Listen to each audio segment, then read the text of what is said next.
Hello दोस्तों, आप सभी को आपका YouTube channel Career Global Study में स्वागत है।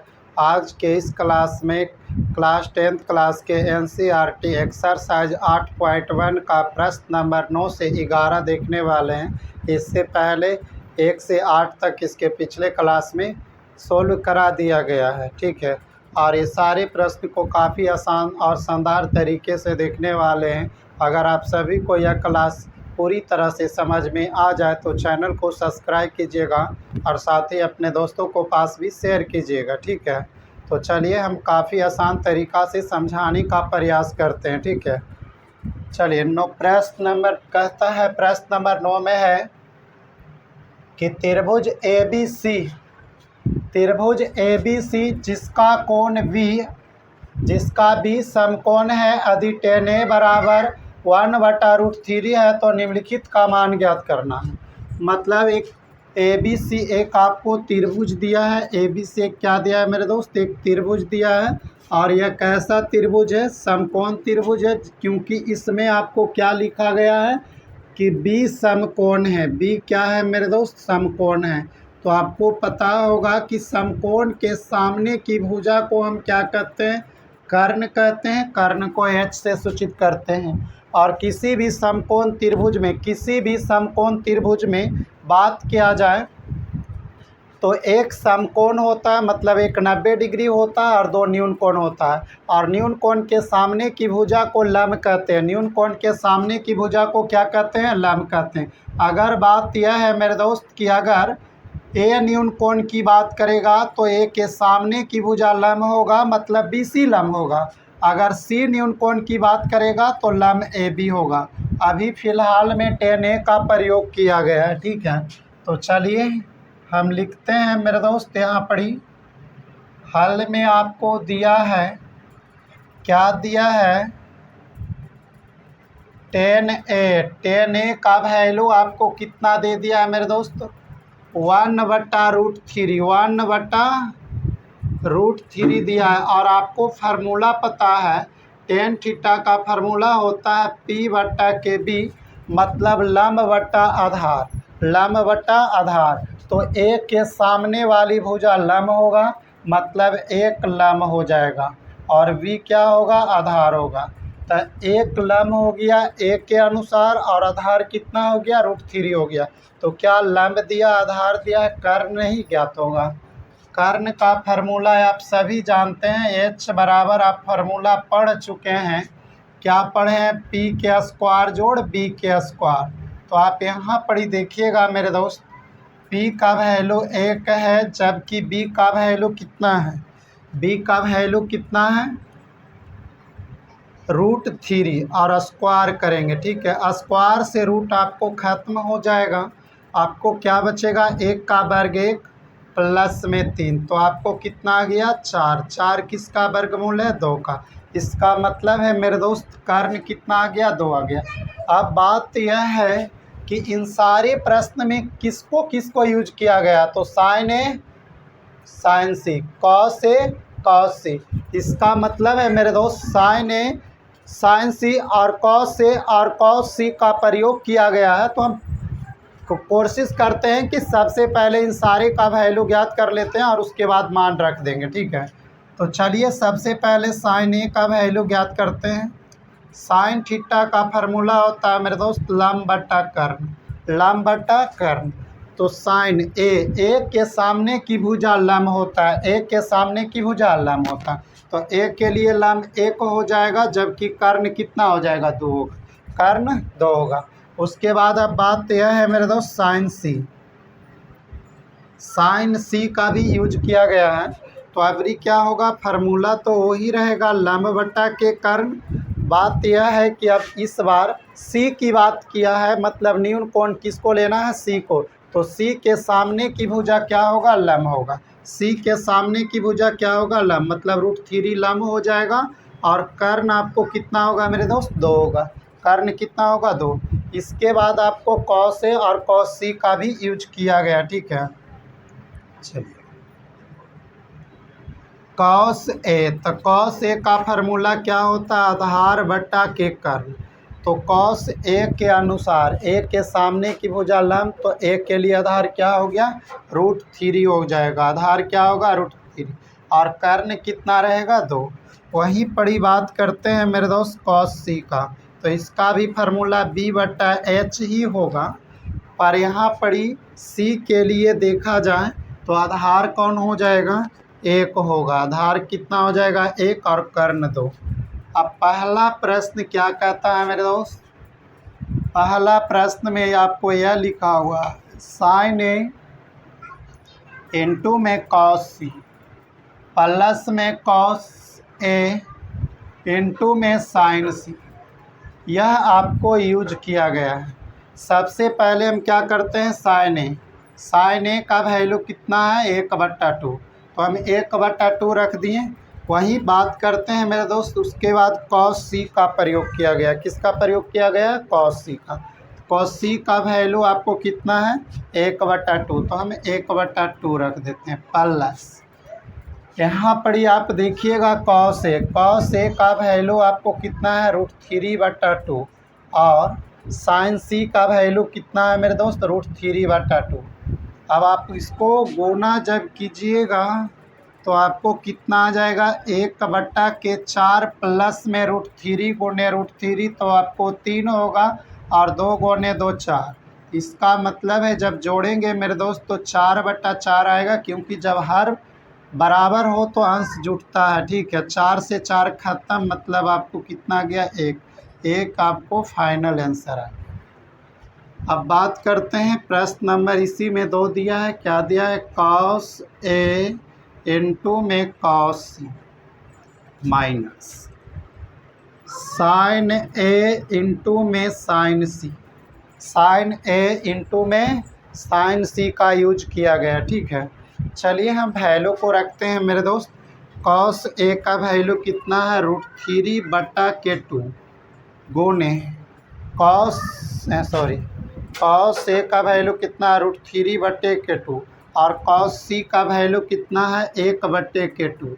फिर माइनस में मेरे दोस्त साइन ए का यूज किया गया, तो साइन ए का वैल्यू आपको कितना है, 1/2, और यहीं पड़ी साइन सी का वैल्यू आपको कितना दिया, √3/2।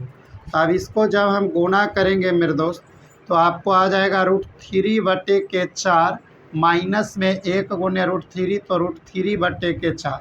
√3/4 में से √3/4 जाएगा, आपको कितना बचेगा मेरे दोस्त, 0 बचेगा। क्या आ गया, इसका फाइनल आंसर मेरे दोस्त 0 आ गया। हम आशा करते हैं कि आप लोग समझे होंगे। ठीक है, चलिए इसका अगला प्रश्न हम देखते हैं। प्रश्न नंबर 10। ठीक है, प्रश्न नंबर 10 में आपको लिखा हुआ है मेरे दोस्त कि PQR त्रिभुज PQR में जिसका कोण Q समकोण है, यदि PR + QR = 25 है और PQ = 5 सेंटीमीटर है, तो साइन P, कॉस P और tan P का मान ज्ञात करें। tan P का मान ज्ञात करना है। ठीक है, तो चलिए हम काफ़ी आसान तरीके से निकालने के लिए बताते हैं।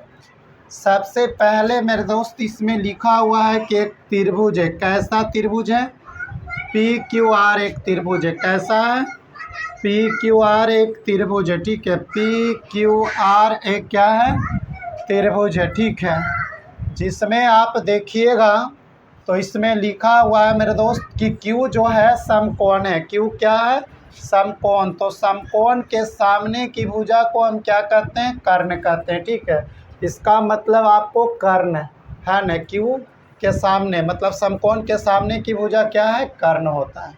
PQ का वैल्यू आपको कितना दिया है, 5 सेंटीमीटर। चलिए प्रश्न में हम देखते हैं मेरे दोस्त। प्रश्न में आपको लिखना है, प्रश्न में हमें यह लिखना है, हल में क्या लिखे मेरे दोस्त, हल में आप देखिए दिया है, क्या दिया है, PR + QR बराबर कितना है, 25 सेंटीमीटर। कितना है मेरे दोस्त, 25 सेंटीमीटर। QR प्लस में है, इधर जाकर क्या होगा, माइनस में। अगर हम इधर भेजते हैं तो PR कर्ण आ जाएगा। ठीक है, तो चलिए पी आर बराबर आपको कितना लिख सकते हैं, तो 25 माइनस में क्यू आर, 25 माइनस में क्यू आर, इसको हम क्या लिख सकते हैं, इधर लिखते हैं, ठीक है, उधर जगह बचाते हैं कुछ। पी आर बराबर आपको कितना हो जाएगा, 25 माइनस में क्यू आर, समीकरण 1। अब आप पढ़े हैं मेरे दोस्त कि समकोण त्रिभुज में एक परिमेय पढ़े हैं, पाइथागोरस परिमेय। क्या पढ़े हैं कि बड़े भुजा का वर्ग अन्य दो छोटे भुजाओं के वर्गों के योग के क्या होता है, बराबर होता है। तो अब आ जाइए, समकोण त्रिभुज किस में आइएगा,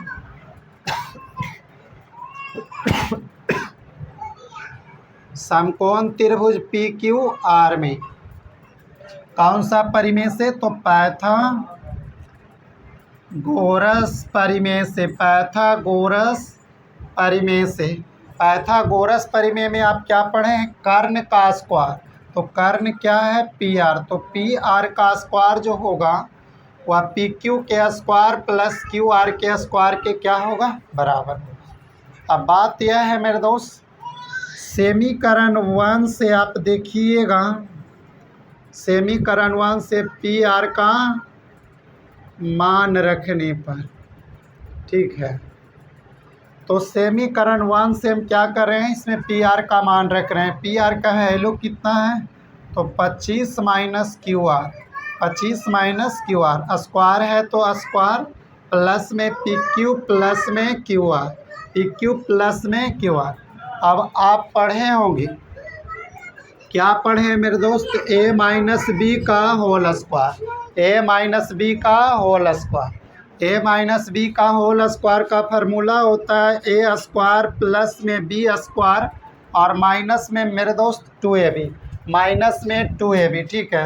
तो चलिए हम देखते हैं, सबसे पहले ए के जगह कितना है 25, तो 25 का वर्ग कितना हो जाएगा 625, प्लस में क्यू आर के स्क्वायर 2ab, तो 25 दूना 50, तो माइनस में 50 क्यू आर, माइनस में 50 क्यू आर बराबर पी क्यू का वैल्यू कितना है 5, तो 5 के स्क्वायर प्लस में, सॉरी, पी क्यू के स्क्वायर प्लस क्यू आर के ना जी, तो पी क्यू के स्क्वायर प्लस क्यू आर के स्क्वायर।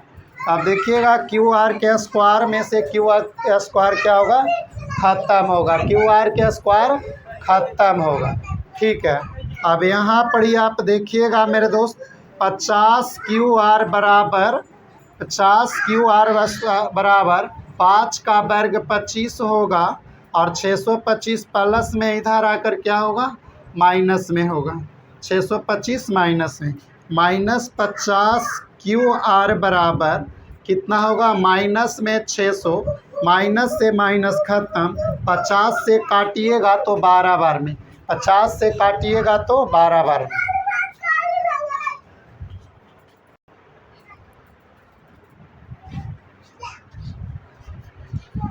चलिए क्यू आर का जो वैल्यू आया है मेरे दोस्त, क्यू आर का वैल्यू आप देख लीजिए कितना आ गया है 12, कितना आ गया है 12 सेंटीमीटर, ठीक है। क्यू आर का जो वैल्यू आया है वो कितना आ गया 12 सेंटीमीटर। अब बात यह है मेरे दोस्त, क्यू आर का वैल्यू अगर हम समीकरण 1 में रख देते हैं तो पी आर का वैल्यू आ जाता है। तो यहाँ लिख देते हैं कि क्यू आर समीकरण 1 में रखने पर, 1 में रखने पर, ठीक है, क्यू आर का मान समीकरण 1 में रखने पर, चलिए रखिए, पी आर बराबर आपको कितना हो जाएगा 25 माइनस क्यू आर के जगह आप कितना लिखना है 12, ठीक है। तो पी आर का वैल्यू आपको कितना आ जाएगा, कितना आ जाएगा मेरे दोस्त 13 सेंटीमीटर, ये कितना आ गया 13 सेंटीमीटर। अब देखिए लंब आधार कर्ण मालूम है तो कोई किसी का भी वैल्यू पूछे आप आसानी से निकाल सकते हैं, ठीक है। तो चलिए आपको निकाल कर बताते हैं। सबसे पहले किसका वैल्यू पूछा था, साइन पी का, साइन पी का, साइन थीटा का फार्मूला होता है लंब बटा के कर्ण। तो पी के सामने की भुजा, यानी पी न्यून कोण है तो पी के सामने की भुजा लंब मतलब 12, कर्ण कितना होगा 13। वहीं बात करते हैं तो कॉस पी का भी वैल्यू पूछा है, तो कॉस पी का फार्मूला मतलब कॉस थीटा का फार्मूला आधार बटा कर्ण। तो पी के लिए लंब हो गया तो ये क्या होगा आधार, आधार कितना है 5, कर्ण कितना होगा 13। अब हमें पूछा है मेरे दोस्त टेन थीटा, टेन थीटा का फार्मूला होता है लंब बट्टा के आधार, लंब बट्टा आधार, थीटा नहीं है पी है, ठीक है। तो पी के सामने की भुजा लंब मतलब 12/5, 12/5। देखिए, आशा करते हैं कि आप समझे होंगे, ठीक है। अगले प्रश्न अब देखते हैं, ठीक है। अगर आपको समझ में आया तो क्लास को शेयर कीजिए और साथ ही चैनल को सब्सक्राइब कीजिए, ठीक है। क्योंकि इस नंबर आपको 11 में लिखा हुआ है मेरे दोस्त कि बताइए कि निम्नलिखित कथन सत्य है या असत्य है, कारण सहित अपने उत्तर पृष्ठ दीजिए, ठीक है। तो चलिए हम काफ़ी आसान तरीके से समझाने वाले हैं, ठीक है। अगर आपको समझ में आ जाए तो ठीक है, क्लास को शेयर जरूर कीजिएगा। पहला प्रश्न क्या है, इसमें पहला कथन है मेरे दोस्त कि 10a का मान सदैव 1 से कम होता है। तो आप देख चुके हैं मेरे दोस्त, 1045 का वैल्यू कितना होता है, 1 होता है, जो 1 से कम नहीं है। वहीं पर ही 1060 की वैल्यू की बात करते हैं तो √3 होता है। क्या होता है, √3, जो कि 1 से क्या है, ज़्यादा है। क्या है, 1 से मेरे दोस्त ज़्यादा है। क्या है, ज़्यादा है, ठीक है। तो ज़्यादा है इसका मतलब ये क्या हो गया, असत्य कथन है। एक ऐसी कथन है मेरे दोस्त, असत्य कथन है। बात यह है मेरे दोस्त, दूसरा हम कथन को पढ़ते हैं। दूसरा कथन में कहता है कोण ए के लिए किसी मान के लिए सेक ए का मान 12/5 हो सकता है। देखिए सेकेंड नंबर कथन में क्या है, सेक ए का वैल्यू 12/5 हो सकता है। इसका फार्मूला होता है कर्ण बटा के आधार।